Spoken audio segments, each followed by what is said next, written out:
So I started looking at ways to make money online. I came across a lady called Patricia Bright. And so she started talking a lot about stocks, cryptocurrency, and how her money works for her. The reason why it was so crazy to me is because no one really talks about that stuff. We started building our personal brand around it. It was within 2 to 4 weeks. I think it was over 2,000 women that joined our community. So when you hear the term the endless race in relation to life, how do you kind of interpret that? It never stops. There's always more to do, and always more to achieve, always many goals to hit. Blessing, welcome. Thank you. So we are in sales, Yeah. which I love because I'm in sales myself. Love that. SDR. It's a grind. It is. It's a big Sales grind. not easy. Were you always in sales? No. Let's dissect this. Yeah. So what did you start off as? Ooh, okay. Let's go back to when I was 19. So I'm 23 now. Okay. So we'll go back to when I was 19. So this was this first year? I think this was first year of uni. And because my uni was during like the COVID time. So like I think got to the point where they sent us home. There was no lectures in person anymore. So everything moved digitally. And so everything was online. And then I started looking at, because I was bored, in lockdown, everyone was bored. Yeah, there was nothing to do. So I said, you know what, let me actually make use of my time. So I started looking at ways to make money online. So I came across a lady called Patricia Bright. I'm not sure if you've heard. Yeah. Patricia Bright. And I've been following her for years. And she was an influencer that I really looked up to. And then she had a finance channel that she started up during lockdown. And so she started talking a lot about stocks, cryptocurrency, and how her money works for her, and how she just invests her money and leaves it. And I was like, this is crazy. Like, I want to do something like this. But the reason why it was so crazy to me is because no one really talks about that stuff. Like, they don't tell you to invest in stocks when you're in school. They don't tell you to invest in crypto. Like, they even say shy away from that. Don't even delve into that space. But I'm the type of person, if people are saying don't do it, I want to know why I shouldn't do it. And so I looked more into it. And I was realizing, like, you know what, this is something that I could potentially do because I'm at home. There's a lot of things to do, and I can make more use of my time doing something like that. So I really went into learning about it. And then fast forward, I was on an app called, was it House Pass? No. Oh, Clubhouse. That's Clubhouse. it, Clubhouse, yes. Yeah, there was House Party is another one, but Clubhouse was like different rooms were on there. And then a lot of the time, Clubhouse was used for a lot of like just social stuff. But I stumbled across stocks rooms. Like a lot of people in America were talking about stocks in there. So I joined their rooms and I was so amazed. Like these Americans like, I invested my 2K and it turned to 20K. I was like, what? I need to. Yeah. It was motivating me even more. I was like, I need to get into this. So fast forward, my friends even saw me in that room, 2 of my close friends. They were like, why are you in the stocks room? They didn't understand investing. Like, why are you there? So I explained it and they came along and they were like, yeah, let's do it. So we started learning stocks and crypto together. Then we started building our personal brand around it, started talking about it online because we were like, there's not enough young women online talking about this stuff. So we just started sharing what we knew. And I think it was in between, it was within 2 to 4 weeks that we had almost, I think it was over 2,000 women that joined our community. Wow. Yeah. And we were just like, we didn't know what to do because we were young. We were like, what do we do with this? So we said, okay, what we can do is we can set up coaching calls so we can coach women on how they can get into stocks and crypto and just help them with what we know, based on what we know. We're not like financial advisors or anything like that, but we'll help you based on what we know.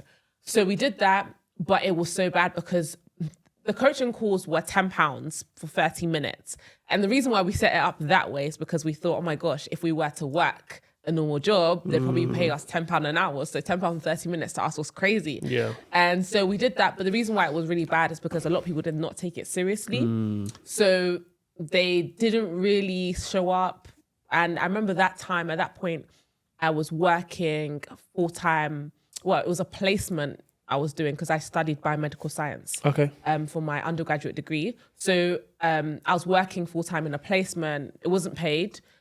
But that was just part of my degree. Sure. And yeah, it was like a 9 to 5. So I'd be really tired when I get home, and then from like 5 to 9, I'd have back-to-back calls, coaching calls with these girls in the community, and I loved them, but a lot of people didn't take it seriously because it was just £10 and people didn't really care. So that was that. And I learned a lot from that. So we stopped the community and we moved on to other things. So I transitioned into crypto coaching. So I started helping people. So I did a little bit of a coaching, like, because at that point I knew quite a bit about it. Yeah. So I said, you know what, let me package what I know up into like some sort of coaching program. So I did that for some time, but I realized that I've always, even though crypto was great, and it is great, I still do believe in it, but I've always been a girl that's just been about business. Like, Hustler. I just love, do you know what I mean? Like, I just love the business. I just love business in general. I feel like crypto just boxed me, and I didn't really like that. So I said, you know what? Like, I've learned a lot about community building because we had 2,000 women in there. So I learned a lot about managing women, learned a lot about just communication, organization. I learned a lot. So I said, you know what? Like, what I can do is let me package my information again. And this time I'm going to do just general business coaching. Yeah. So that's what I did for a bit. And that was actually quite good. I really enjoyed it. But I got to a stage where I feel like for me, all that stuff was becoming too much of an obsession. And I really felt God tell me that I need to just take a break from all of this. Just calm down a little bit, because it was like literally such like an unhealthy obsession. Oh, really? Yeah. It was an unhealthy obsession. To the point where you were like, I need to be making more and that type of thing, or? Yeah. Like, it was just consuming me. Everything that I was doing was governed by that. And I don't believe that should be the case. Like, especially for me, because I'm really big on my relationship with God. Yes. So I knew that was taking over my relationship with God. Like, I didn't care to pray anymore. I didn't care to read my Bible anymore. All I cared was about making money. And that can become quite toxic. Yeah. It's because that's quite dangerous, because if you get to the point where all you do is just down to money and down to business, there's no balance. So I said, you know what, let me take a step back. And I really felt led to do that. So that's what I did. But I was thinking to myself, oh my gosh, how am I going to make money? Because I've been making money for the past few years online. I don't know anything different. So I still remained obedient. I still did that though. And then a lady reached out to me and she was teaching women on how they can get into Amazon FBA. So it's like a side hustle. I did that, yeah. Did you? Yeah, I did that for about a year and a half. Oh, cool. How'd you find it? So I did both. I did private label. I started off with private label, and then I did wholesale. The product that I did for private label, the margins were too small. I was doing the silicone baby bibs with the little pockets, so it would catch the food, but you're selling it for what? No more than £9. Yeah. You know how FBA is. Yeah. They take about 45%. So automatically that's done. Now you got PPC. You're paying £1, £2, £1.50 here per click, regardless of whether they've paid. If my profit is £1, all you need to do is click on my product and I'm done. Yeah. So I think it was, and then I moved to wholesale, which is a bit more easier because the social proof is there for the products. All you have to do is just buy in bulk. But then again, it was kind of like, it's a bit boring. Looking for products. Yeah. Trying to find suppliers. And also what I don't like is if Amazon jump on a listing, you're done. That's it. You're done. They're taking the buy box. If you've bought 1,000 units, you've got to wait for Amazon now to sell out for you then to be the buy box. So that's my experience with FBA, and I'm kind of moved away from it. Yeah. But you can be very successful with it. Yeah. Like, it's down to the individual, I guess. I never actually did Amazon FBA. But yeah, the lady reached out to me, and lovely lady. She's actually a friend now. She's a good friend of mine now. But she was like, you know what, I have a sales team, because she had a program that taught people how to get into Amazon FBA. Sure. And so she had a sales team, but they were full of men. And she said that she didn't like that because it wasn't a representation of who she is and the people that she attracts. So she was looking for women who are closers, and she couldn't find any. So she reached out to me. She saw my content about business and she said, oh, do you know what? Like, I think you'd be really good at this. And at that point, I'd heard of high ticket, and I had dabbled into a bit of high ticket sales, but I didn't know much about it. So I was like, okay, I can try. I'm not like an expert at this. And she's like, no, that's fine. Like, just come in, I'll train you, or I'll get my team to train you.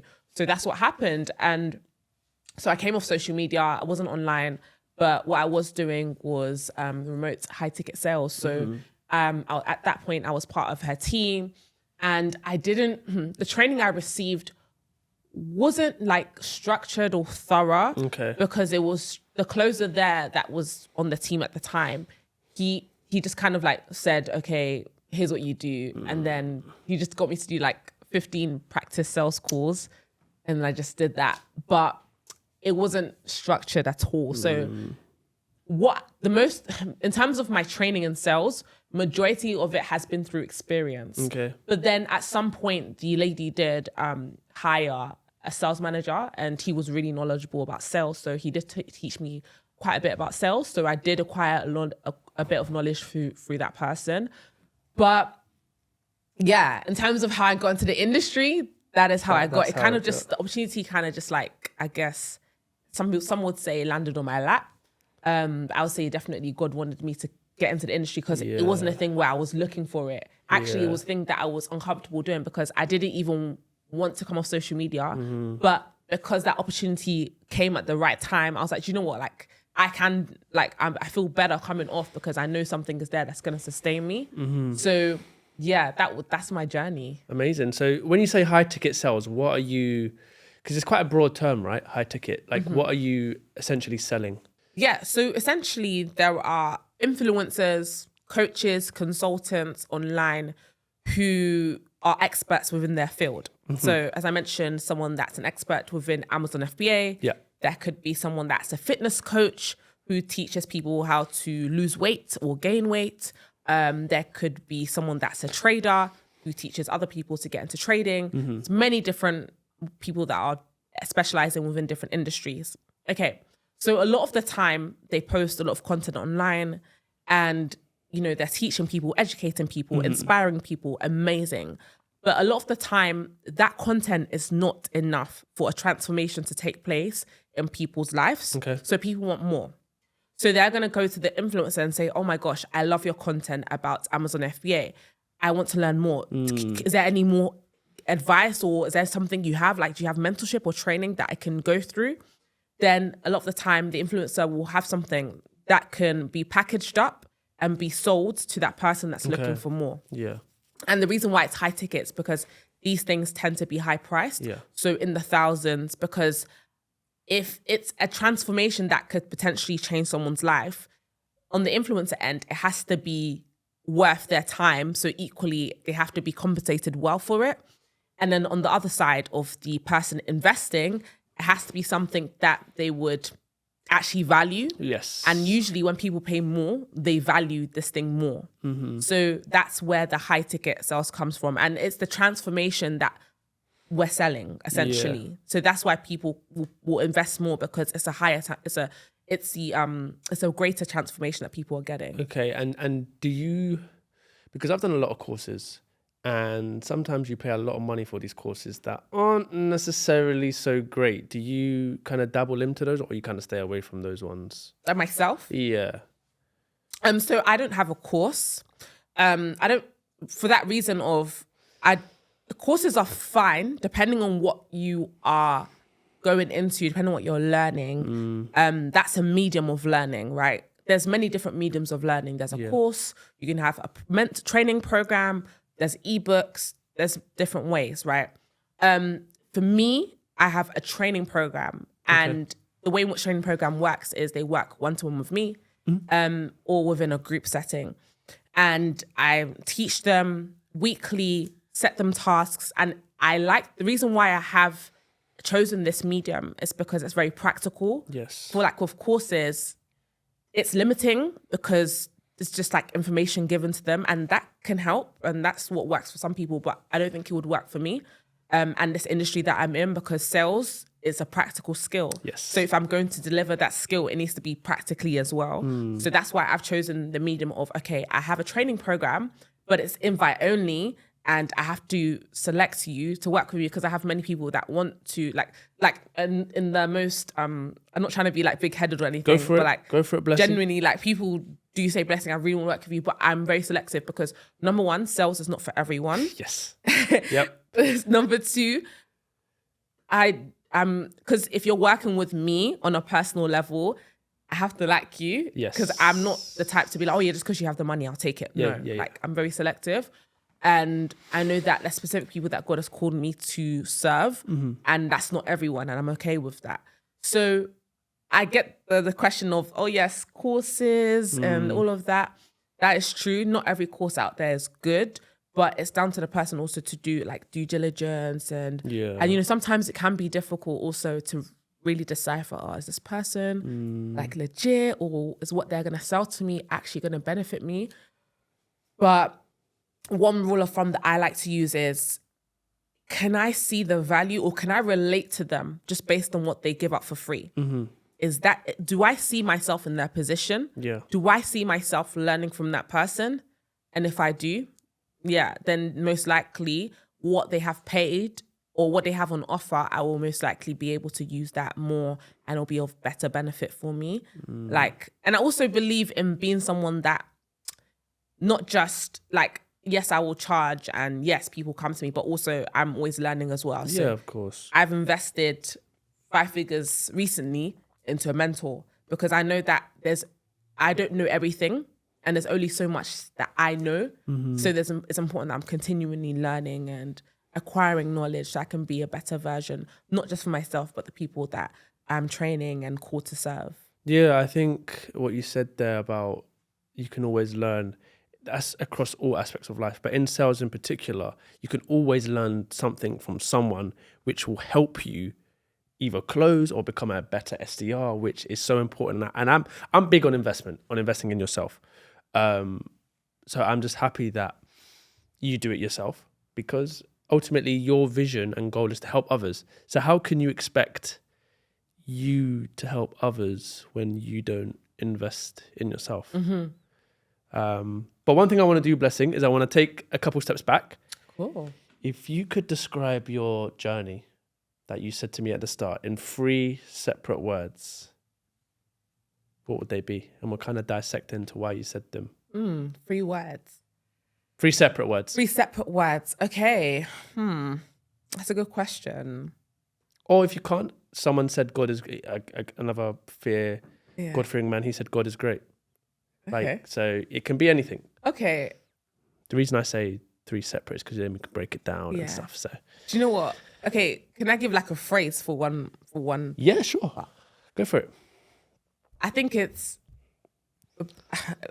actually been a big part of my journey is breaking like overthinking. Okay. So I have not anymore. Well, I'm trying to really overcome that. But I've in the past been quite a big overthinker. I always think, oh my gosh, what if I do this and it doesn't work? Yeah. What if I do this and it's not that good? Or what if I do this and I fail? Like all these different questions. And that's held me back from taking action in the past. And also, I guess the fact that I'm also a perfectionist, I'm an overthinker as well. Because it's like, this is not really perfect. I don't think I should do this. Let me go back to the drawing board. But that's so damaging. Yeah. And I've learned that if I think you have to be comfortable with failing. Yes, you do. Yeah. And I think if I wasn't comfortable with failing, I wouldn't be where I'm at right now or anywhere near where I'm at right now. So I think overcoming that period of overthinking. So let me just give you context. So even back to when I started the community, with my friends for the crypto community, investing community, we were all quite scared. But I was the overthinker. I was like, oh my gosh, guys, like, what if this doesn't work out? What if, what if it just doesn't go to plan? So would you say that you would always look at the negative? Yes, always. Quite I was optimistic, but also quite, some would say I'm too over-realistic or too much of a, what's the word? Is the word pedantic? I don't know. Them fancy words. Yeah, too much of a like nitty gritty. What's the word? Like nitty gritty. Nitty gritty. So that held me back before, because I said to my friends, I don't know if we can do this. But then what helped us was accountability. So we had people around us that were telling us, no, do it, just do it. Like if you fail, fantastic, you know what to do to improve. So it was definitely that stage of overcoming, and it's still something that I'm overcoming myself, but I think I'm okay with failing now, because I know that in order for me to get to that next step, I need to, like, I'm not your first first piece of content. It's not going to be great. Yeah. So I look back at my first piece of content, I cringe. Yeah, you cringe. You do. Yeah. Genuinely. But then your 100th piece of content, it's great. But if you don't start the first one, you won't ever get to the 100th, and you won't ever get to that stage where you are great. So that's something that I've just learned to understand and just do. And I guess second one, I guess, would be execution. Okay, nice. Yeah. I guess my journey has always been, in order for me to get results, you have to just execute. Because I've learned as well that the most successful people, the stage between the idea to the execution stage is very small. But a lot of people, the idea to the execution stage is like all the way down there. Yeah. It's so, the gap is huge. And that's what stops them from being successful. It's not that they don't have great ideas. It's not that they don't have a vision of where to go. Yeah. But it's just that they don't execute. And we like to come up with excuses. Oh, I don't have the best camera equipment. I only have my phone. I don't have a camera to start recording content. But you have your phone, right? Yeah. So just execute. And that's something that I've really learned, because I've always been the person of, oh my gosh, I need a camera. I need all these things. But the most successful people don't wait. They just do. They just do, and then get to a certain point, and then maybe the ebook that they've released has started making themselves, so they can now invest into a camera, they can produce better quality content. But it all starts from the beginning, and it all starts from making that idea stage to the execution stage really minimal. I want to piggyback off that. Would you say that it's because people don't focus on the present moment? Because if you focus on the present moment, regardless of your situation, you would just execute. Yeah. And I think it's great to have goals, but then I also think it's great to also just, what is your current situation? Because ultimately, if you have faith and you believe that you're going to get to that future self, just focus on what you have now, right? For real. Like, I think even based on what you said, like, it's true, people don't focus on their present situation, but equally, I think sometimes people focus too much on their present, because when you focus too much, is now you see all the bad stuff, and then you let that stop you from going ahead. Yeah. So I think it's not, the successful people, it's not that they don't have bad things going on in their life. Like, they do. Everyone has things that are negative, but it's about what you do with the negativity. Do you let that stop you, or do you use that as ammunition, or some would say ammo, to carry on and push forward? Because everyone has a success story, and in most people's success stories, there is the bad part. There is the rocky journey. There is the, oh my gosh, I was struggling with this, but I still pushed on. So execution, no matter what you're going through, is key, because you won't get to the vision that's been laid in your heart you don't execute based on what you have. And I do believe that if you've received a vision to do something, I believe that God will also provide the provision to do it. Because it's like, the way God works is he's going to give you an idea, he's going to give you a vision. So that same God that's giving you this vision, he's going to give you the steps and the ways and the provision, as I mentioned, to execute. So it's just about believing. It's just that people don't fully believe in their ability and they don't believe in God that they can do it. And that's also what stops them. It's like the fear. I'd say fear actually is a big thing. Fear is a very crippling, like one of the biggest problems is fear. It's not that people know they can do it. People know deep down they can do it. It's just that they're scared. And people that are not even as qualified as them will go ahead of them, not because they're better than them, it's because they just did it, whilst the other person was scared to do it. So fear is very, very crippling. And that comes down to ultimately your mindset, right? What you tell yourself. Yeah. I'm very big on mindset. Do you listen to Bob Proctor?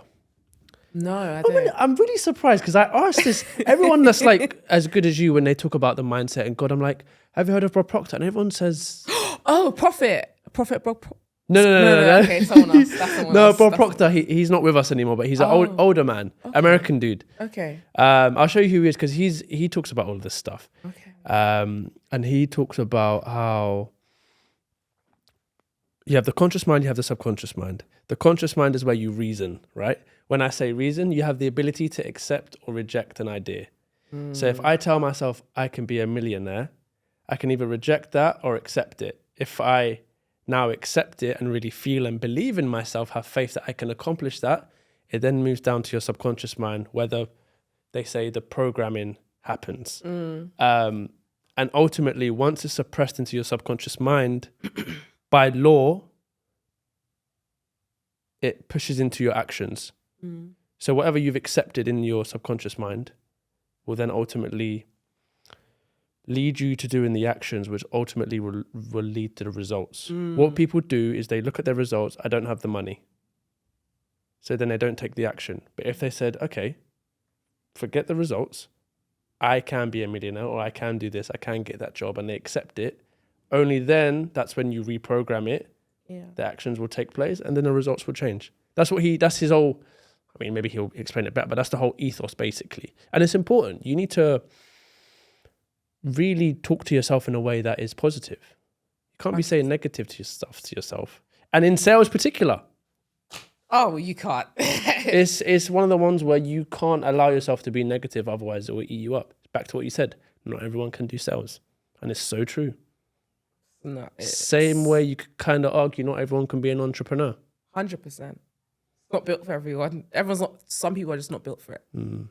Why, Even though it's glamorized. Yeah. Why would you say people are not built for being an entrepreneur? Because some people are just better off being told what to do. Damn right. Genuinely, and there's nothing wrong with that. Because we need people that are in society. We need doctors, we need nurses, we need lawyers, we need policemen, we need these people. Otherwise society would not function. Yeah. And not everyone is called to be a CEO because it's a lot of stress. I think this is one of the things that I'm actually quite passionate about. It's not that simple. Being an entrepreneur, being a business person, the lifestyle can look great. Holidays, the nice cars, the big houses, whatever, it can look great, but the journey to get there is not fit for everyone. Not everyone can handle that journey. And that's why you see so many people stopping and starting businesses. It's not because they don't want that end goal. They don't want the big houses. They do want all of these things, but they're just not willing to persevere through that suffering, that phase of it's not working out. The phase of I don't know what I'm doing. The phase of how am I going to get there? People are just not, their mindset, as you said, is just not there. And it's fine. Some people are just not cut out for it, and that's okay. But I think people just need to hear the truth that business is not easy. It's just not easy. And do you think people online make that dream worse? Because everyone glamorizes everything. Do you think society and the influences of the world make it difficult? Yeah. No, I definitely think that social media does, amplify all the good stuff. But then when it comes to the bad stuff, the journey, it's very quiet because people don't want to hear that. They don't want to see that. They just want to see, the reason why people use social media is either for entertainment or they want to learn something or I don't know. But it's all at the same time, it's more of an attention thing. People are putting their attention to something. But most of the time, the way that society is geared is that people want to feel good when they come online. It's sort of like an escape from their actual reality, their actual life. So people don't want to see the bad stuff. They don't care because it's not going to make them feel good. They want to see the good stuff. So then that amplifies the lifestyle, amplifies all these things, and people get really motivated. Exactly. And then when they see all these big things, but then it's that's not the reality, and that's not what's gonna get you to that place. What's gonna get you there is not necessarily motivation; it's discipline. And a lot of people are not disciplined enough for them to persevere through that process, and then they don't get there and then they get upset and then they just stay where they are. Yeah, you mentioned discipline, that it's, motivation fades. I'm a big believer in that. Through your journey, what's some of the disciplines that you've had to really work on? I think for me, do you know what? For me, it's just staying consistent. That's one thing you have to be disciplined to do, staying consistent, because anyone can start something. And I've started many things. At one point, I was a lash tech. At one point, I mentioned I was doing business coaching, crypto coaching, all these different things. Content. Even back when I was like 16, I was doing fashion influencing online. Not 16, like probably 17, 18. I was doing like fashion influencing. So I've done many things. It's easy to start, but it's not easy to continue. Yes. So motivation can get you to start something, but what gets you to continue is discipline. So for me, it's been consistency. So how do I do this? Okay, cool. So I know that in order for me to get to this point, I need to do X, Y, and Z. I need to map out these steps. Okay, but sometimes a roadmap can seem quite overwhelming for me, at least. So what I would do is I'll just break it up into parts. Okay, so this month I want to achieve this goal. Great. I need to break that up into 4 separate goals because there's 4 weeks in a month. Yeah. Okay, so for the first week, I need to achieve this goal. So that will lead on to the second week, then the third week, then the fourth week. Then in my first week, I'm going to break that up into, well, let's say I work 5 days a week. I'll break it up into 5 days. So it's like mini goals to allow me to achieve my overall goal for the month, which will set up my overall goal for the quarter. And then, do you know what I mean? I think it's as simple as planning. Planning, it's something that I wasn't good at before, but I learned to be good at because it governs how your days go, governs how your weeks go, your months go, your years go. And ultimately, if you don't have your days planned out, or if you don't at least know where you're going, then it's easy to waste time and easy to just let the day go by. And that's one thing, especially because I did have a graduate job on offer. So I had a graduate job at a top company, offered, starting salary was great, 45,000, but I declined that because I wanted to focus fully on what I'm doing. And then that was one of my goals. I said, you know what, if I'm declining that, I'm going to go all in. Yes. So if I'm going all in, okay, I need to make sure my days are set out, what I'm doing each week. I know what I'm doing, or at least have an idea. And some days you're not going to achieve maybe the things that you've set out to do, and that's fine. But as long as you keep going and do something, as long as you're doing 1% every single day, that's all that matters. Yeah. Because it's just that continual process of I need to be doing something. And I think people are comfortable doing something every single day in their jobs because they're told what to do. Yes. They know that, oh my gosh, if I don't do it, my manager is going to tell me off. My manager is not going to be happy with me. I could get fired. All these things. But the thing is, with entrepreneurship, especially if you're doing it full time, there's no one that is accountable to you. You are accountable for yourself. So if you do not do these things, you do not make money. You can't pay your bills. You can't do all these things.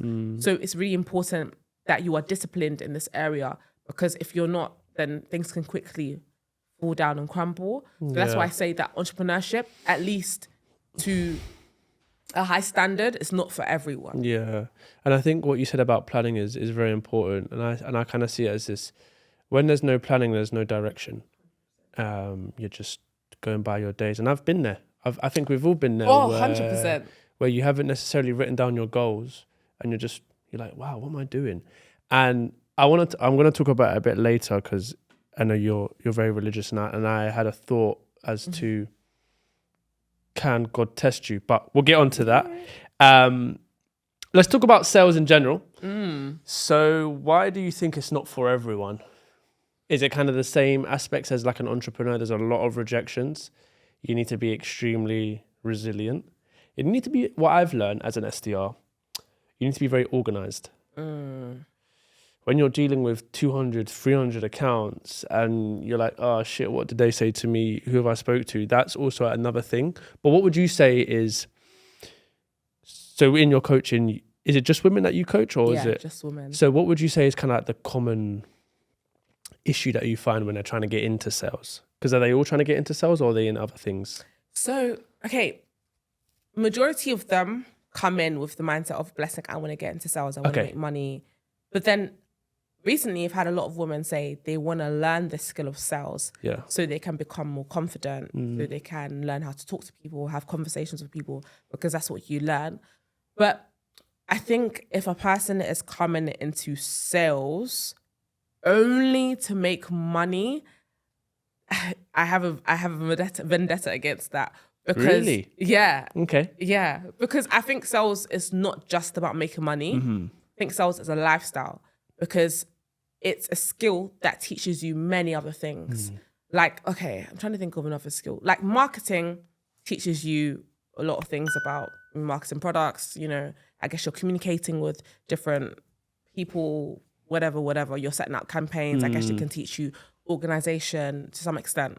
Sales, it teaches you to become more confident, teaches you to, a lot of women have anxiety. So it teaches you how to remove that anxiety, that fear that you've been having, because it teaches you to become more, not necessarily outgoing, but the expression of you being more outward becomes more prominent. So naturally, the fear is going to be pushed to the side.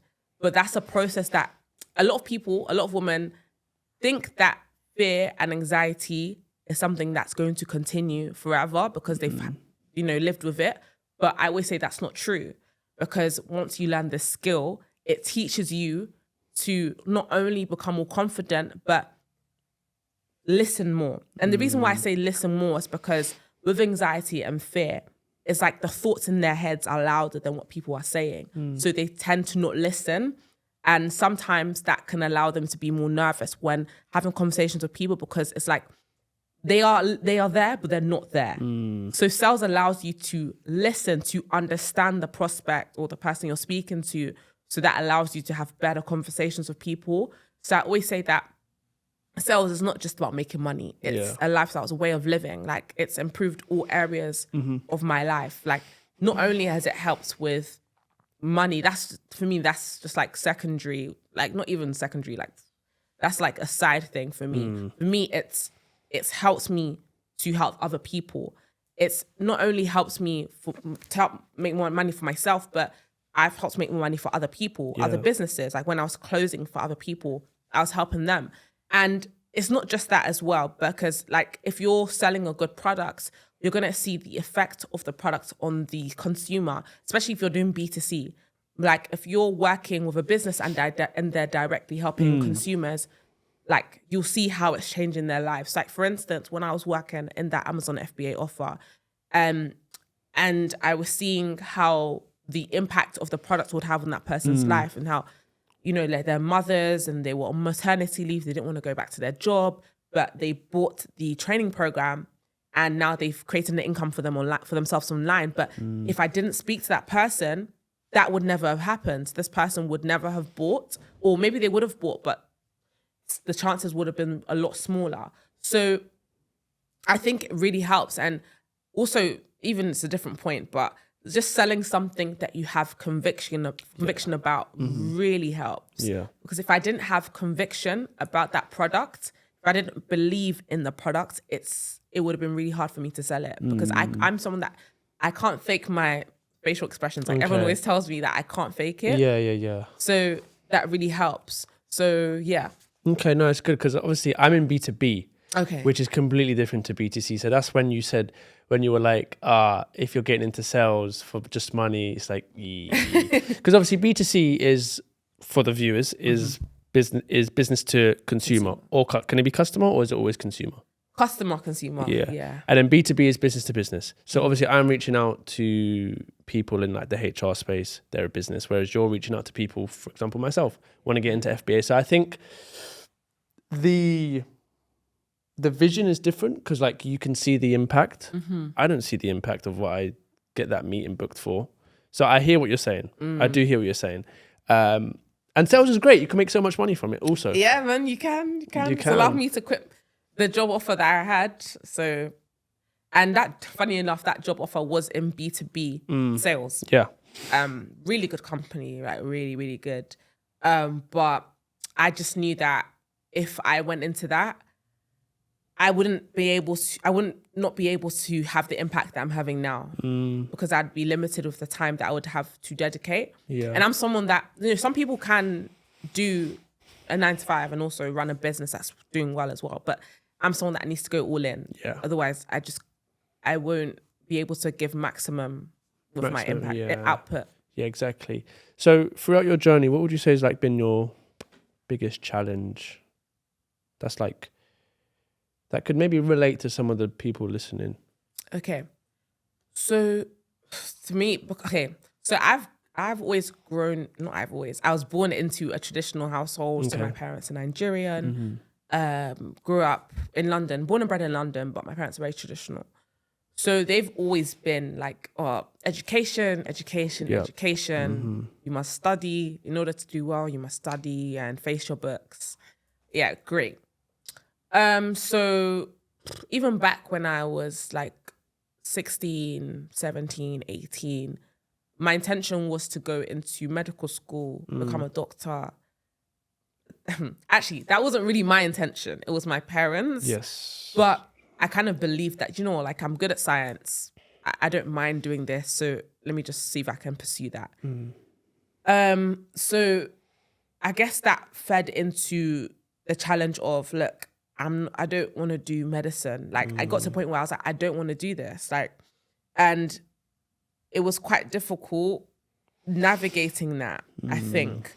And everything kind of geared up towards that. So I even studied A-levels that would allow me to go into medical school. But then the turning point that I had was I didn't do very well in my A-levels. So that meant that I couldn't go to medical school. Okay. So that meant that I had to do a course like biomedical science, even though it was great, but it wasn't that was planned.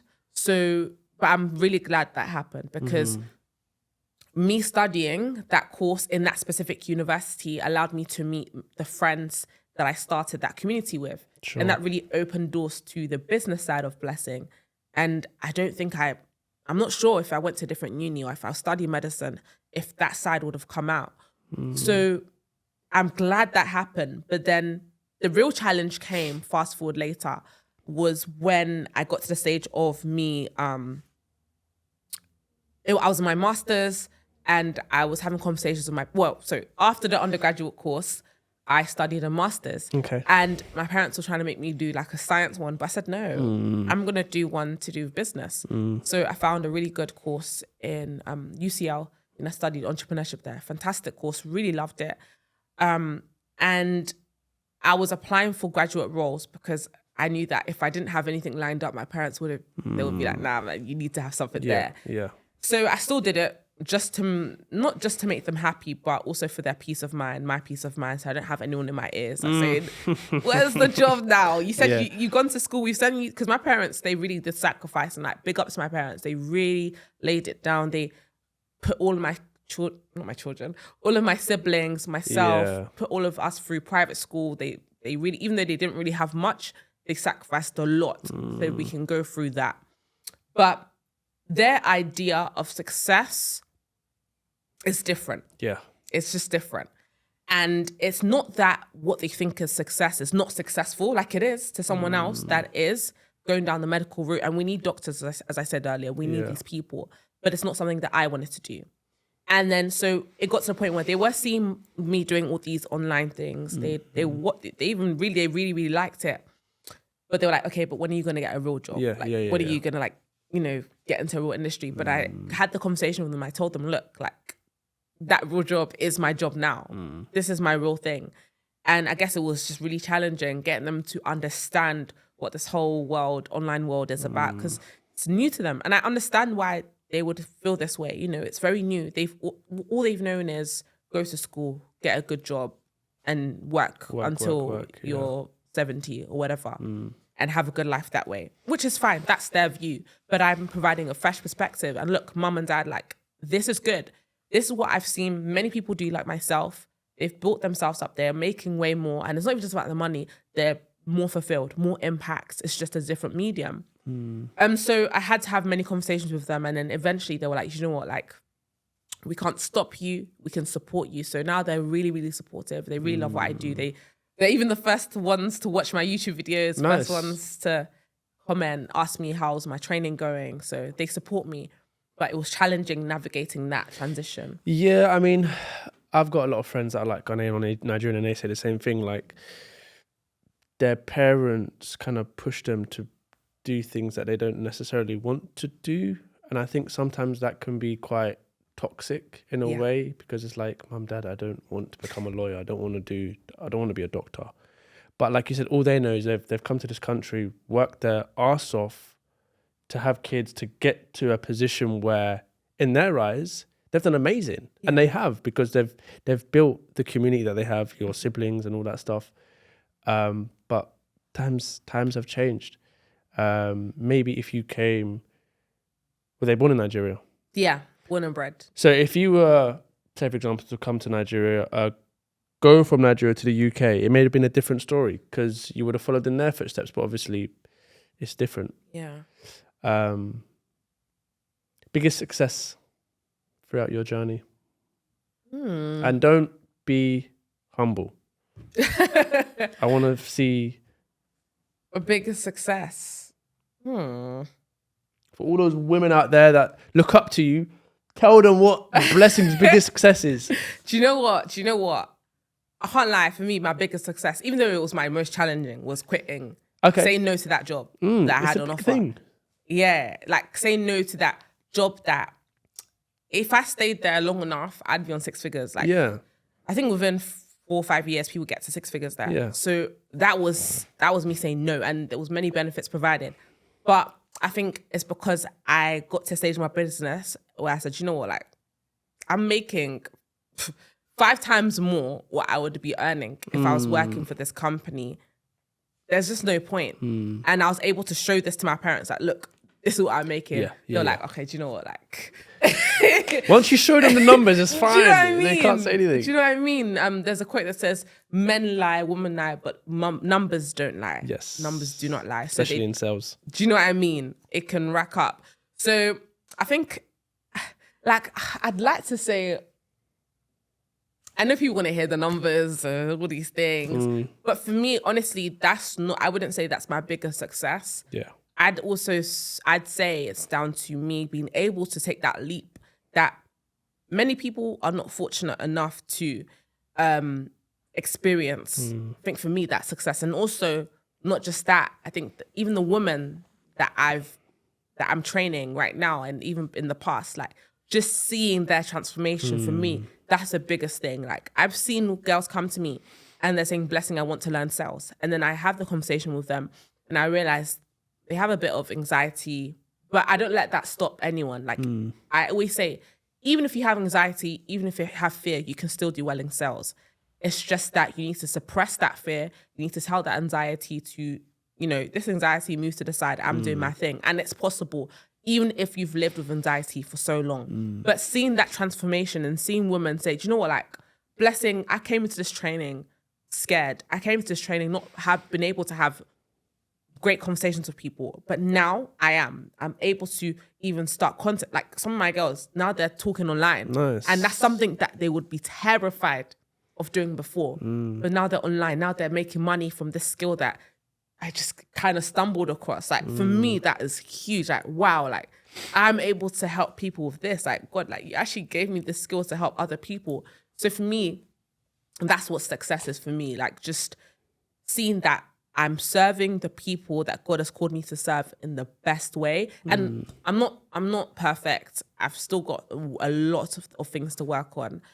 But just being able to help the people as much as I can, the woman as much as I can, that's really, like, fulfilling for me. Yeah, you're creating impact. And ultimately, that's what purpose is. Yeah. Everyone's purpose is, if you read between the lines, is always, I would hope, to help someone. Yes.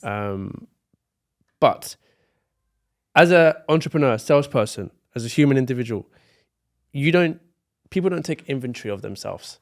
What I mean by that is we don't ask ourselves what we're doing right or what we're doing really well. and things you need to work on.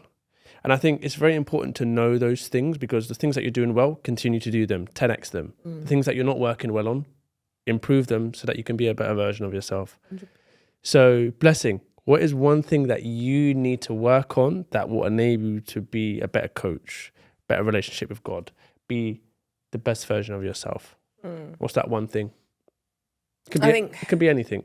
Not running away from responsibility. Okay. Sometimes when I'm seeing how much I have to do, I could just go back into my shell and be like, It's daunting. Yeah. Sometimes I can actually let that overwhelm me. And that even leads to, it knocks onto other things. Like, it's really bad. Like, sometimes I'll look at how much I have to do. And even though it's broken down into tasks, I'm like, oh my gosh, it's still a lot. And I'll just shut off and not do anything. And then that means that I'm not replying to people as quickly as I should sometimes. I've really gotten better at that. Before, I used to be really bad. Really bad. Like, I would just not, I'd see messages come through and I would just not reply. And people will think I'm ignoring them, which was bad. But I'm a lot better at that. But just even though responsibility is there, it's always going to be there. It's always going to be something there. So I think it's just learning that, you know what, Blessing, like, you can't change the life that you've been called to do. You can't change that. And this is the life that you wanted to, you even chose this life. Like, I could have gone into that job and it would have been great. Yeah. I would have enjoyed it. I really did like that company. Like, I really did like it. But I knew that it's not really deep down what I knew that I meant to be doing. So when I see all these things on my plate, and there's even a saying that, don't complain that, what's the saying? It's like, there's a lot on your plate, but don't complain if you want to eat, something like that. So yes, there's a lot on my plate, but ultimately I know that if I don't do these things, that other people are affected. Yeah. So it's not even just down to me, it's down to the people that God has called me to serve. Like, if I do not rise up, other people don't rise. So it's like I always look at the life of Jesus. Like, Jesus didn't come to just come. Like, he came to help people. He came to heal the sick. He came to help the poor. All these different things. Like, he didn't live a life for himself. And if I'm trying to be more like Jesus, then I'm looking at him and saying, do you know what? Like, this is what he did. He came to save many people. He came to save everyone, you and I. And he came to also serve people. He was a greater servant. So if I'm trying to emulate that, then I know that, okay, I need to have that servant nature within me. I need to be making sure that, do you know what, like, these people are they're not just coming to me for training. I look at it way beyond that. It's, these people have something that they need help with, and I'm the person that has been attached. I'm attached to their life. So I need to make sure that I'm showing up so that they can be helped.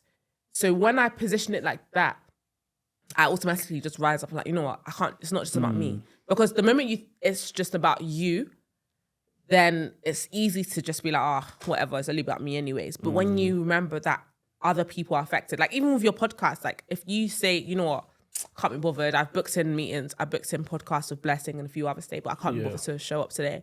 Like, you're not just affecting yourself, you're affecting the people, the guests that are meant to show up, but also, more importantly, the viewers. Yes. People are waiting for the endless podcast to release the next episode. But if you don't show up, then nothing happens and people are left starving. So when I positioned it like that, that really switched my mindset from, you know what, it's not about me, it's about the people. Yes, switch your perspective. 100%. And then on the flip side, what's one thing Blessing's doing really well that she's really proud of? Sometimes it's hard for me to answer questions like that. Nah, come on. Oh, what am I proud of? Is it because you don't ask yourself? Maybe. I always look at what I need to do. Yeah. Not what I've done. What are you doing really well? Come on, Blessing. What am I doing really well? Oh my gosh.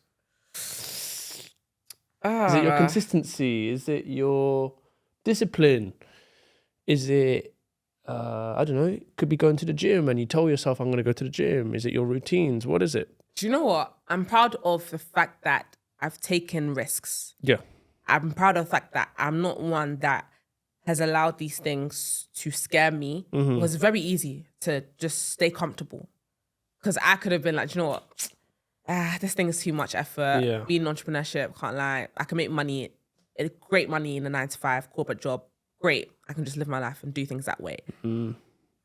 But I know that I know what God has called me to do. And I know that in order for me to do that well, I need to stay where I'm at and continue where I'm at. So I guess perseverance has also played a part, because it hasn't been easy.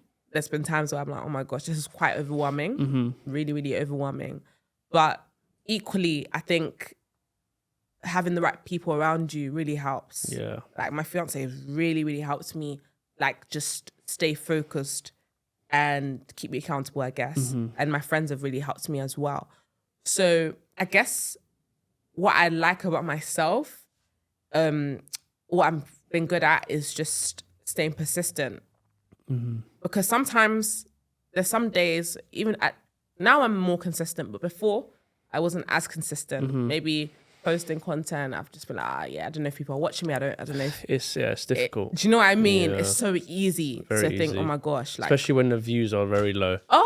Yeah. I'm telling you. I've been there, man. I'm there every time I post. No. And I shouldn't be looking at the views, because I'm here to help people. I'm here to inspire people through interviewing people like yourself. So I shouldn't care about if 2 people see it and that changes their perspective of life. That's all that matters. Yeah, honestly, like if 2 people say, wow, like I watched your podcast and I got up today because of you. Yeah. Like I didn't stay in bed and do nothing, but I listened and I was really inspired. And I said, you know what? Let's carry on. That is big. That alone is massive. Yeah. And that's what really helps me as well, is knowing that it's not in the views. It's not in how viral the video goes. It's in the impact. If it's 80 people, if it's 50 people that watch you consistently, that's like, even if 50 people came into this room, that is a lot. A lot of people. I don't even know if it'd be quite squished in here. It'd be squishy. It'd be be really squishy. Really squishy. No, but it's true. It's really true. And that's one of the downsides of social media. It can make us become very immune to like just reality, because all these numbers, it just makes us think kind of unrealistic sometimes. But yeah, there is impact in the lower numbers. Yeah. Well, quote unquote lower numbers, Yeah. but it's not really about numbers, it's about impact. Yeah, no, exactly. I'm just aware of the time. Okay. So we'll kind of wrap up. Yeah. What advice would you give to someone starting out, in particular in sales? Okay, I will talk for the B2C side, because I know B2B is a bit different. Yeah. So the advice I'd give you, it's not easy. So if you want to get into sales, well done for you, like fantastic, well done. But it's not easy. But the advice I'd give you is have a positive attitude, because it's an up and down sort of, it's a roller coaster. It is. Many ups, many downs. So ask yourself the question, are the downs going to be worth it for me for when I come up? Or is the goal that I have, is the vision that I have going to be achieved through this medium of sales? Like, can sales allow me to get there? And if sales is the best route for you, 100% do it. 100% do it. There's many routes to get to different visions, but maybe sales is the best one for you. And if it is, do it. Do it, yeah. As hard as it is, do it. And even though I say it's hard, it does get easier. 100%. The more you become more familiar with the industry, understand how to talk and have conversations, it gets easier. But that first initial stage is not easy. But once you're past that, it becomes a lot more tolerable. Yeah, no, I can very much vouch for that, because obviously I've only been in it for a year, and there is that 6 month, well, Yeah. B2B anyway, 6 month period where it's like, man, this is hard. I had a month where I had no meetings, and I'm just like, Wow. man, do I want to do this? But like you said, in those lows, you learn so much, and I think that's what is so great about sales, is what you learn in the lows.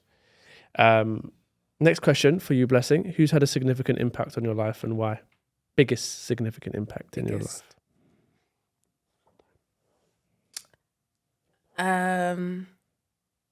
My fiance, Yeah. for sure. When it comes to the area of business, at least, he's been there throughout the whole journey. Like, he's been there throughout the whole journey. Well, I'd say 95% of it.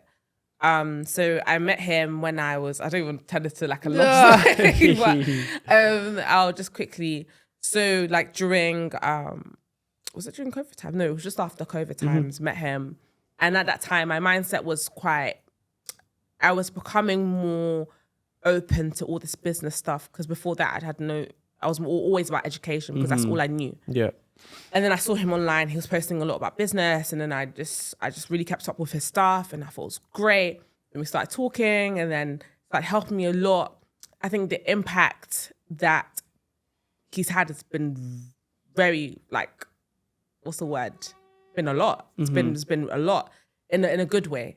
Like, he's very, let's do it now. Yeah. Very, when it comes to execution, he is the guy, execute. Because he's like, he always tells me, don't tell me something if you're not going to execute it. Yeah. So it's allowed me to think about, oh my gosh, if I want to do this idea, I can't just say it because I like to just talk a lot. But he's like, no, like if you want to do this, make sure you're serious about it and make sure you actually do it. Yeah. So that's one of the biggest things I've learned from him, just making sure you actually do it. So he's definitely had the biggest impacts and he's seen me along the whole journey. He's seen my growth and he's helped me. And he knows me a lot. He knows me inside and out. Yeah, so. it's beautiful.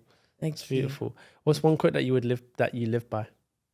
In times of doubt, in times of fear, you can't be bothered. What is that one quote? Or scripture? Yeah. So for me, the scripture is, I think a lot of people probably heard of it. Philippians 4:13. I can do all things through Christ who strengthens me. Because it says in the word that we can do all things, not some. We can do all things through Christ. Who's the one that strengthens us? As you know, sometimes it even says in the word that that his strength is made perfect in our weakness.